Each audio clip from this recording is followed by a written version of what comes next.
Bonjour à vous, ODF Note, auditrices, auditeurs ou simples curieux et curieuses qui viennent de découvrir cette nouvelle vidéo sur la chaîne YouTube ODF TV 2. Bienvenue dans cette nouvelle édition des Mémoires de l'ufologie francophone en partenariat avec l'association du Sceau, Sauvegarde et Conservation des études et archives ufologiques. Pour ce nouvel entretien, nous recevons Alain Blanchard, ufologue, mais passons dès à présent à son entretien.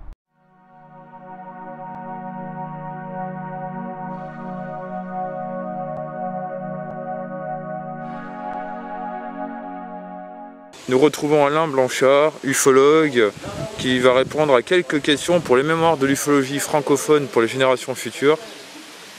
Alors déjà, depuis quand t'intéresses-tu à l'ufologie et pourquoi? Oh là là, ça date de 1990. 1992.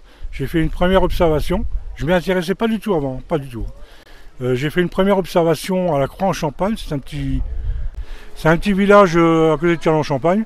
Donc on a fait une première observation. On était deux, avec cette lune qui n'existait pas, en fin de compte elle était là, mais en fin de compte elle n'a jamais existé. Et donc j'ai dit, il faudrait que je rencontre quelqu'un qui s'occupe de ce phénomène. Donc j'ai rencontré quelqu'un qui était enquêteur pour Lumière dans la nuit, il m'a fait rencontrer Joël Ménard, et bien sûr il n'a pas su me dire ce que j'avais vu. Et mon collègue, qui est devenu mon collègue Gilbert, il m'a tellement insisté pour que je devienne enquêteur pour lui, avec lui. Ouais, il était tout seul lui, hein. Donc j'ai dit oui, et c'est comme ça que c'est parti, et on a travaillé avec Joël Ménard pendant quelques années. Alors, comme tu l'as dit à ta conférence donc à Rennes-les-Bains, tu as fait de nombreuses observations, est-ce que tu peux un peu nous en parler, la plus importante à tes yeux? La plus importante c'était à Courtisol, un petit patelin, enfin pas dans le village, on était en dehors, on avait un endroit où c'était sympathique, et puis on avait une vue à 360 degrés, donc j'ai été faire une observation avec mon collègue. On se retrouvait tranquillement là, avec une thermos de café pour discuter. On y allait à 8h30 jusqu'à 11h, quoi, hein. Pas plus, puis c'était pas pour voir un ovni, hein. Et là, ça nous est arrivé dessus. Sur notre droite, un feu blanc s'est allumé, une lumière blanche, comme on allume une lampe. Bon, ça a duré 5 minutes au stationnaire, et on croit que c'était un hélicoptère au départ. Après, ça s'est mis à avancer tout doucement, comme à la vitesse d'un homme qui marche. Et c'est arrivé devant nous, c'était à peu près à 400 mètres de nous. Et bah, la grosseur, ça faisait un rectangle avec dedans des lumières, des tirets, mais lumineux. Et à la fin de cet objet, il y avait 4 gros feux gigantesques. J'ai jamais vu ça. Alors des feux, puis d'un blanc. Et par contre, anecdote, cet objet, on a calculé, faisait à peu près 800 mètres de long. Donc ça, on ne peut pas oublier. Moi, c'est comme si c'était hier, mes observations. On ne peut pas oublier, hein. C'est impossible, hein. Donc qu'est-ce que c'est? Est-ce que ça venait d'une autre dimension? Je ne sais pas. En tout cas, le fait est qu'on l'a vu bien devant nous. C'était bien matériel, ça c'est clair. Alors après, ce que j'ai omis de dire à la conférence, à la base 112 de Reims, je connaissais quelqu'un, un officier, et j'ai téléphoné pour savoir s'il y avait eu des enregistrements radar. Tout simplement, il m'a dit non, ils ont regardé. Gentiment, ils ont regardé et il m'a dit non, écoute, il y a qu'un avion en vol à cette heure-là, à l'endroit que tu nous dis, il n'y avait rien du tout, quoi, hein. Il n'y avait que cet objet-là qui passait. Et un silence total. Silence total. Hein, total. Aucun bruit. Très important aussi. Ah oui, tout à fait. Par contre, c'est arrivé qu'à Châlons, il y a eu une observation au-dessus des pompiers qui étaient en train d'éteindre un feu, que l'OVNI est arrivé. Je n'avais pas parlé parce que je peux vous raconter des observations, je peux jusqu'à demain matin, jusqu'à demain soir. L'OVNI est arrivé. Ça a fait un bruit, le bruit dépassait les pompes des camions. Ça fait du bruit pourtant les pompes des camions de pompiers, hein.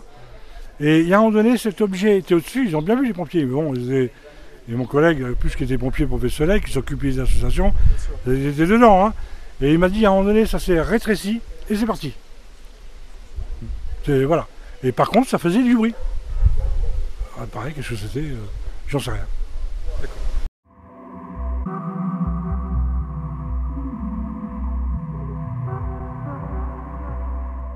Nous, on a créé, après on a quitté le groupement Marnais de Lumière dans la nuit, on a créé France Ufologie, parce qu'avant on eut mal, on travaillait pour France Ufologie pour Patrick Renaud avec Joël Ménard, bien sûr, et après on a quitté, au bout de quelques temps, et on a créé Omniman pour être complètement indépendant, et c'est comme ça qu'on est parti à faire des enquêtes, des expositions, et Joël Ménard venait tout le temps, hein. C'était notre. Je peux dire que Joël Ménard, c'était mon mentor, c'était mon maître. Hein. Ça c'est clair. Donc je le remercie vraiment parce que puis il a été très sympathique avec nous. Et puis il nous a appris surtout des choses, des enquêtes de terrain. C'est important. Au sein d'OVNI Marne, tu publiais un petit magazine comme le faisaient les autres associations ou pas? Oui, il y a eu un bulletin. Alors, ce qui est marrant, c'est que je ne me rappelais plus du tout de ça. On a publié au départ avec le groupement marnais Mystérieux Objets Célestes, MOC. Il y a eu plusieurs numéros, je ne sais plus combien. Et après, il y a eu OVNI Marne, tout simplement, avec plusieurs numéros, 9 numéros, je crois. Et vous savez, c'est récent, parce que c'est un... Je ne me rappelais plus de tout ça.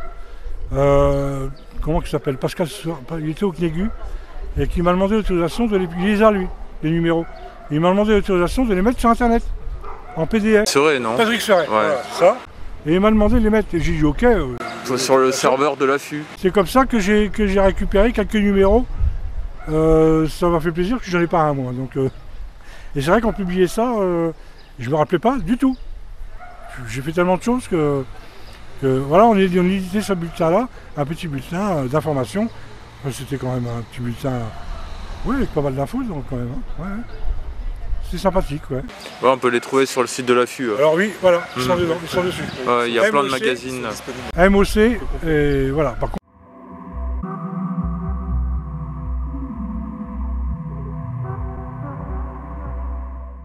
comment t'es venue l'idée de faire les rencontres ufologiques de Châlons-en-Champagne? Ah, ça me trottait, alors les rencontres de Châlons, ça me trottait depuis 2 ans, 3 ans, même 5 ans à l'avance.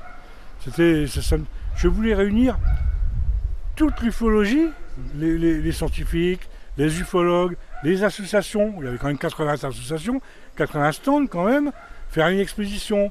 Donc voilà, c'était 5 ans, même 10 ans je dirais, avant que ça... Et puis je me suis dit, allez, je me lance, le jour où je me suis lancé, il faut trouver le lieu, quel est le lieu le mieux par des expos. Et j'étais bien à l'époque avec le maire, le député maire, M. Bruno Bourboc, parce que j'étais sérieux dans l'ufologie, il me connaissait, et heureusement, si j'avais fait n'importe quoi, on n'aurait jamais pu le faire. Ça c'est clair. Alors, Châlons, donc le lieu, après, il faut trouver des partenaires, je me suis lancé à la recherche de partenaires, il y a eu quand même pas des moindres de partenaires, Carrefour, Peugeot, le conseil régional, et j'en passe les meilleurs, d'ailleurs c'est sur l'affiche. Et ben voilà, et puis c'est parti comme ça. Et après je me suis dit, bon, comme j'allais souvent au repas ufologique de Paris, je connaissais Gérard Lebas, bon, et à l'époque on s'entendait bien, et je lui ai demandé un petit coup de main, juste un petit coup de main pour les invitations. Lui comme il avait quand même un agenda d'ufologue mieux garni que le mien, il a dit ok, je lui ai donné un coup de main là-dessus, il m'a donné un coup de main, c'est comme ça que voilà, c'est parti, on s'est lancé, et puis on a fait les 3 jours et ça a été un succès, tant mieux, hein. Bon, tu as dû en avoir beaucoup, des anecdotes ou des souvenirs à Châlons en 2005, mais tu pourrais nous en dire quelques-uns, parce qu'on aime bien les anecdotes ufologiques. Oh, les anecdotes, c'était un petit souvenir. Et il y avait quelqu'un qui était venu de la Réunion, je ne me rappelle plus comment, j'ai jamais su son nom, Ulrich, je ne sais plus. Il était venu faire un truc de la Réunion, et il m'a mis à l'écart, je courais partout moi. C'était une association? Non, pas du tout. Il travaillait au conseil régional de la Réunion, je crois, et il voulait il m'a proposé de venir à la Réunion pour organiser des rencontres. Ça c'est une anecdote parce que ça s'est jamais fait malheureusement, parce qu'après je l'ai plus revu, j'ai pas ses coordonnées, j'ai essayé de rechercher sur internet, je n'ai pas trouvé. Bon, c'est un peu dommage, c'est dommage. Ça aurait pu faire. Sinon après les anecdotes, bien sûr il y en a plein. J'ai des très bons souvenirs, j'ai des vidéos d'ailleurs qu'on a fait avec Robert Roussel, les interviews avec Francine Furet. On l'a fait tous les 3, je sais pas si tu te rappelles. Et puis une interview que j'ai faite aussi, bien sûr avec Joël Ménard, avec tout le monde, mais celle que j'ai fait avec Max Burn, l'anglais. Ça m'a super sympathique. Il m'a fait un cadeau d'un ovni. Enfin, c'était une vidéo d'un ovni qu'ils étaient en train d'étudier au ministère. Il m'a fait le cadeau, il dit tu gardes ça pour toi. C'était un ovni qui était stationnaire, un disque, hein, tout simplement, une soucoupe volante. Hein. Bon voilà. Il y avait des bâtiments et ça s'est filmé par un couple. Hein. Et d'un coup, cet ovni de stationnaire, d'un coup ça s'est bien tourné. Et puis bien parti, le temps de dire, on n'a même pas le temps de dire. Il m'avait donné ça. C'était un dossier ouais, sympathique. Ouais. Et puis alors des anecdotes, bon, il y a certainement d'autres, il y en a plein. J'ai tellement de souvenirs. Moi je courais partout aussi pour telle chose. Oui, je crois que c'est à refaire. Moi j'avais lancé l'idée, à la fin, on avait relancé l'idée à une ville ou à un village, enfin oui, une ville, quelqu'un qui puisse refaire ça. Mais en 2005, on est en 2021, compliqué. Hein. Bah, c'est pas si ça se fait en 2025, ça sera les 20 ans de Chalon. Alors là, ce que je peux vous dire, je travaille dessus sur Tarbes, on va voir ce qu'on peut faire. Le directeur du parc est OK, on va voir, on va retravailler. J'ai déjà les devis. Carpo, j'avais demandé des devis, je n'ai rien eu. Mais rien, ils s'en foutent complètement. Et j'ai eu des rendez-vous pourtant. Bon, monsieur Bayrou, enfin bon, bref, je ne veux pas faire de politique. Mais là sur Tarbes, j'ai les devis, il y a un coût, parce qu'il faut savoir qu'à Chalon, j'ai eu tout était gratuit. J'ai pas payé le part des expos. Le part des expos, les 10 000 m² que j'ai eu, je les ai eu gratuits par la ville. En plus, la ville m'a octroyé une subvention de 1 000 €. En plus, ils m'ont donné le parc. Enfin plein, le conseil régional m'a donné des sous, enfin, etc. Donc la conjonction de l'époque n'est plus la même qu'aujourd'hui. Maintenant, les parts des expositions, c'est plus la ville. Si ça se fait, bien sûr, il y aura une entrée payante. Ouais, obligé là. Bien sûr, les stands, ils seront payants. On ne peut pas faire autrement. Au jour d'aujourd'hui, on ne peut pas. Donc c'est en cours. Voilà, c'est en cours, on en a pour parler. Plus les passes sanitaires. Ah oui, plus les passes sanitaires. Alors les passes sanitaires, voilà, tout à fait, s'il y a toujours la pandémie, on va organiser ça, voilà, on verra bien. Donc on est en 2021, en espérant, on va croiser les doigts, que 2024 ou 2025 maximum, que ça se fasse. Je me donne jusqu'en 2025. Voilà. Ça c'est un scoop, mais bon pour l'instant. Ah oui, c'est en cours, mais maintenant voilà.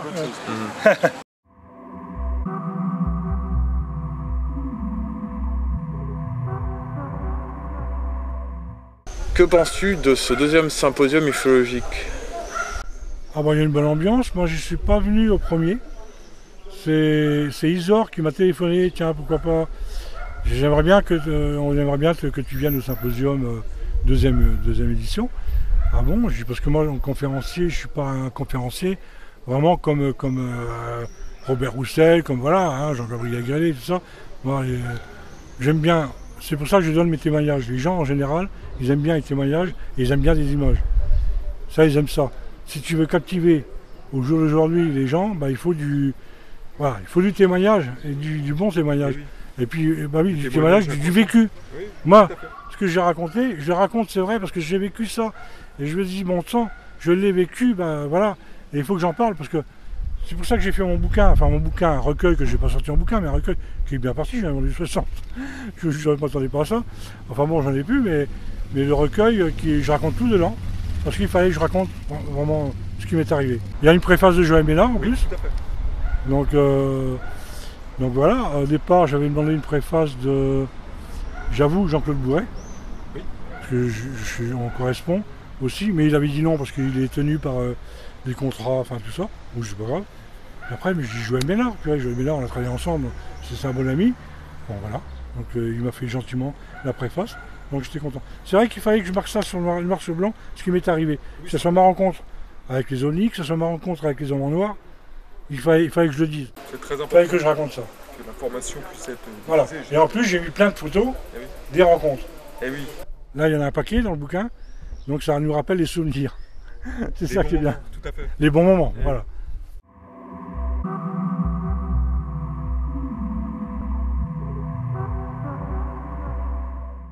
Comment vois-tu l'ambiance en ufologie actuellement? Comment je la vois? Par rapport à quand tu as commencé, ouais. C'est plus difficile. Alors, c'est plus pareil. C'est plus. Alors, l'avantage, c'est que maintenant, on en parle de plus en plus. Et à un moment donné, on n'en parlait plus beaucoup. Il n'y avait plus beaucoup de témoins. Et maintenant, depuis que, récemment, il y a eu des informations qui sont passées avec, on sait, les ovnis limites, enfin, etc. Bref. Donc, on en parle de plus en plus. Et il y a beaucoup plus, c'est vrai, d'observations. Moi, je vois, j'ai pas mal d'appels. Alors, les appels, c'est oh, j'ai vu un point lumineux, machin, j'enquête pas. Je peux vous dire, je n'enquête plus sur des points lumineux c'est ingérable, tu ne peux pas savoir ce que c'est. C'est non. Voilà, moi maintenant j'enquête sur les phénomènes, s'il y a vidéo, s'il y a photo, après je peux travailler les photos, je peux travailler les vidéos, d'accord. Mais voilà. Mais l'ambiance n'est plus du tout la même. Il faut faire avec son temps. Et je trouve, comme tout à l'heure, je disais en conférence, malheureusement, il n'y a plus d'enquêteurs de terrain. Il y en a de moins en moins. Alors, Alain, que conseilles-tu à les jeunes collègues comme nous, le guide? Alors récemment, j'ai eu un article dans le journal L'Union, dans la Marne. Vous vous rendez compte qu'un journaliste m'a appelé dans la Marne pour me dire, mais ouais, vous êtes parti, l'Union n'existe plus, bah oui, est-ce que je peux faire un article sur vous? Alors, il y avait un jeune qui m'a téléphoné, un jeune, et il me posait la même question que tu viens de me poser. Oui. Qu'est-ce que je peux faire? Bah, je lui ai dit, il faut créer une association. Si tu es tout seul dans ton coin, en plus dans la Marne, il n'y a plus personne. Il n'y a plus personne. Si tu crées une association, c'est simple. Tu crées des statuts, tu fais un article dans le journal, ils vont te prendre le journal, il n'y a pas de problème. Comme quoi tu fais un repas ufologique, un premier repas pour voir un petit peu l'ambiance, comme j'ai fait à Pau au départ. Je ne savais pas comment quand j'ai repris l'ufologie en revenant de la Calédonie, à Pau ça ne s'est jamais fait. Donc j'ai commencé par les repas ufologiques, faire un article dans le journal, il y a un journaliste qui m'a fait un article super. On a attendu 32 personnes. Donc on a dit là, ok. On peut se lancer. Pendant 1 an et demi, on a travaillé comme ça, et après on a créé l'association, j'aurais proposé de créer l'association OVNI Pyrénées. Donc c'est ce que j'ai conseillé, ce que je conseille aux jeunes, de créer une association, d'avoir des membres. Et oui, c'est important. Voilà, et puis oui c'est important. Oui, oui. Très important. Parce que tout seul c'est pas simple. Non.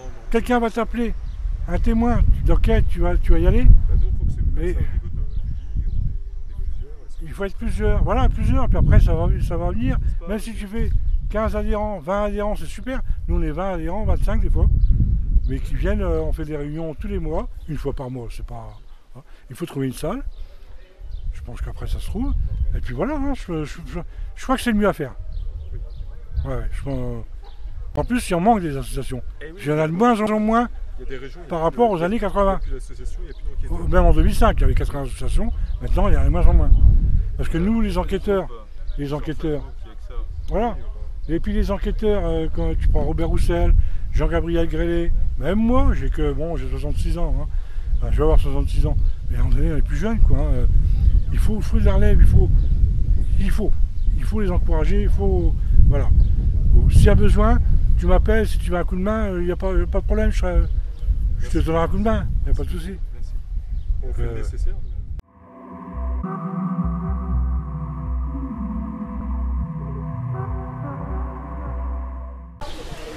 Avec quel livre en ufologie tu as commencé? Ah, avec quel livre? Je crois que c'est le livre c'était du groupement Marley Lumière de la Nuit. Non, le groupement Lumière de la Nuit. C'était un livre du groupement Lumière de la Nuit c'était qui? Raymond Vellit, je crois, qui a fondé la Lumière de la Nuit. Et il avait sorti un livre, et je crois que c'est ce livre-là qui m'a donné c'est pas ce livre-là qui m'a donné envie, hein. C'est ce livre-là, je l'ai lu suite à l'observation que après je me suis renseigné. J'ai acheté un ou deux bouquins et j'ai réussi à avoir ce bouquin. Et oui, super bien, super intéressant ce bouquin. J'ai commencé, ce bouquin-là. Ouais. Après, bien sûr, j'ai rencontré, quand je me suis lancé, j'ai rencontré tout le monde. Gildas Bourdet, ses bouquins, Roswell, on sait que c'est Roswell, mais quand même, il fait du bon boulot. Gildas, il est ce qu'il est, mais il a fait du bon boulot au niveau investigation sur Roswell. Donc, et puis voilà, après, au fil des années, si on fait de l'ufologie, par contre, il faut faire de l'ufologie sérieuse. Il ne faut pas faire n'importe quoi. C'est ça. Sinon, Important. tu vas aller voir, Très important. Jean-Luc Rivera. Je sais pas, je dis Gildas Bourdet, ça, ils vont dire, mais attends, t'as vu, tu fais quoi là? Alors, retourne chez toi, on va dire, c'est normal. Bien sûr, il faut fait normal. renoncer. Non, mais voilà, Tout à fait. il faut faire ça sérieusement, sinon c'est pas la peine. Et surtout, dans ta ville, que le maire dise, tiens, il fait ça, il voit des articles dans les journaux, tiens, ils font ça sérieusement, c'est sérieux, machin. Après, si tu as besoin de demander quelque chose au maire, ce sera plus facile. Moi, comment que j'ai fait? Heureusement, à Châlons, pour faire des rencontres. Ils m'ont tous suivi. Conseil régional, départemental, la mairie. Enfin bon, Parce que ça s'est jamais vu. c'est un projet porteur. France Télécom. Il y a eu France Télécom, il y a eu Carrefour, il y a eu Peugeot. Enfin bon, j'en passe. Mais quand même, c'était des partenaires quand même solides. Et pour pour une manifestation ufologique. Je crois que c'était la première fois. C'était unique. Je crois que Bud Hopkins, quand j'ai parlé avec lui, il m'a dit, mais il m'a dit chapeau, il m'a félicité parce qu'il dit sur le concept. Parce qu'il dit non, on ne fait pas ça. Bah non, je dis vous, aux États-Unis, vous avez des congrès, mais il a été étonné vraiment sur le concept comme ça a été fait. Oui, l'organisation. Il a été vraiment. Ça m'a, tous les groupes ça m'a rendu. J'étais content quand ils me disent ça parce que même les cyclistes, hein, ils m'ont trouvé ça vraiment bien. Ouais, vraiment c'était super bien avec Bud Hopkins. Puis c'était pas n'importe qui quand même. Est-ce que tu connais le saut? Oui. Et qu'en penses-tu? Oh bah, il faut, je connais depuis longtemps moi. J'ai fait des réunions avec eux. Le saut avec Gilles Durand, avec toute l'équipe, Rémi Fauchereau.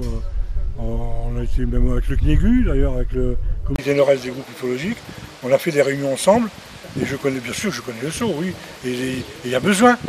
Il y en a besoin de faire. Il faut sauvegarder les archives. Il faut les sauvegarder. Faut que ça... Ah oui, non, parce qu'ils font un boulot extraordinaire. Hein. Non, je connais, oui, tout à fait. Une autre question, tout à l'heure tu as mentionné Francine Fauré, que Robert connaît, oui. Moi aussi, puisque je l'ai interviewé de nombreuses fois à Paris. Ouais. C'est pour rentrer chez elle, il faut rentrer en crabe. Je sais pas si tu es déjà rentré chez Francine. Tu marches en crabe. Quand l'as-tu rencontré, Francine? Eh ben, j'ai rencontré, c'était... Oh, ça remonte à 93 ou 94, à Paris, au repas ufologique de Paris, avec Gérard Lebas, et on a sympathisé. Et comme je venais régulièrement, je venais tous les mois après. Et puis on a sympathisé. Je sais pas, on a eu le courant bien passé. On a fait plein de choses. Mais à chaque fois que j'ai invité à faire quelque chose, je faisais une expo, etc. Parce que voilà, elle venait tout de suite. Ça là-dessus, il ne faut pas l'oublier, Francine. Il ne faut pas les oublier.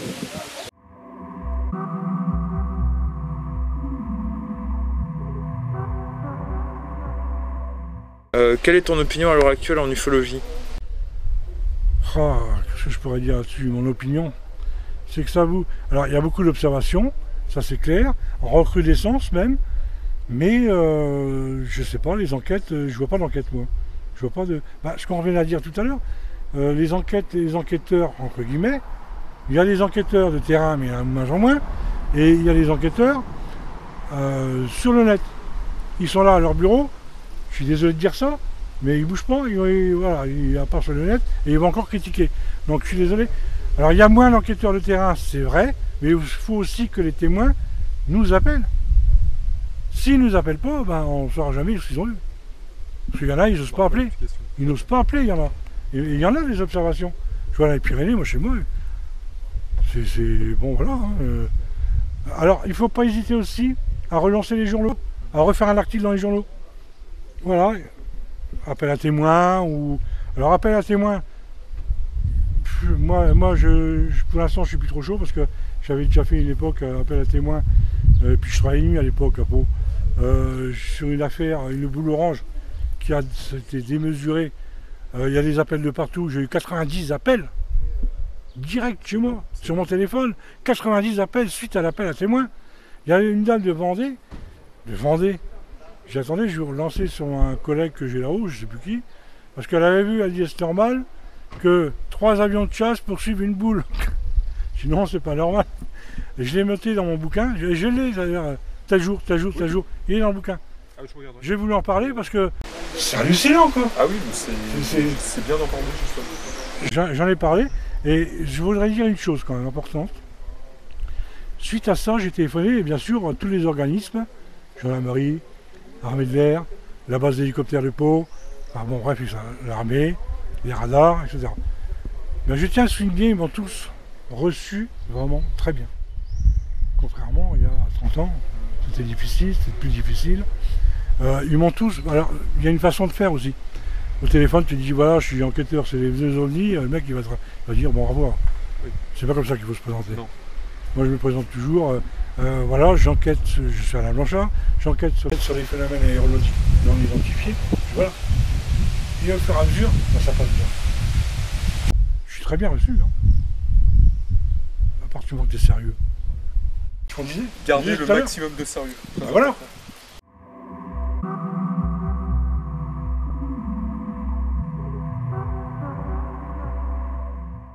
Ton association Vigny-Pyrénées, la nouvelle, tu l'as créée quand?